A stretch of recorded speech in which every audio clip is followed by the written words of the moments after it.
That being said, is like there's just so much rhetoric right now about the AI bubble, about how there's a market crash, how there could be. I saw a headline this morning about how the crash that's coming is going to be a Great Depression era crash.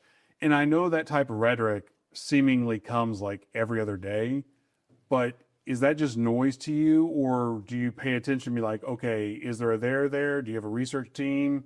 Like, or is it y'all are just so in the markets that by the time it's coming out on the news, you've already mentally processed it 3 months ago? Well, yes to all those questions. We do have a research team that I think does a great job, but research teams can be wrong. What's that human side of it? That's exactly right. I'm always concerned about a black swan event, but by definition, a black swan event is not recognizable. And after class was over, there were 4 or 5 students that came up to talk to me afterwards, and each one of them wanted to know if AI was going to displace them. So it was, I'm wrapping up this MBA program, and I'm thinking about doing this or that.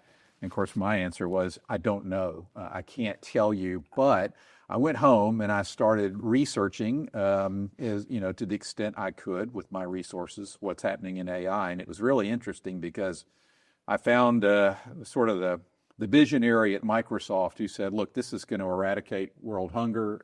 It's going to make medical care much better. We're going to live longer, healthier lives.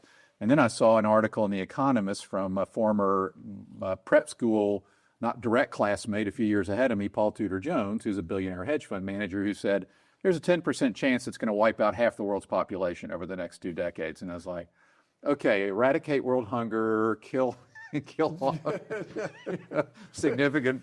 So here are 2 really, really smart, plugged-in people who have, very different views of how AI will impact us. There doesn't seem to be a consensus.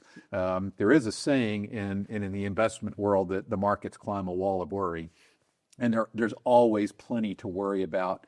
I know from myself that if I used my worries to build portfolios, they would drastically underperform, staying invested for the long haul.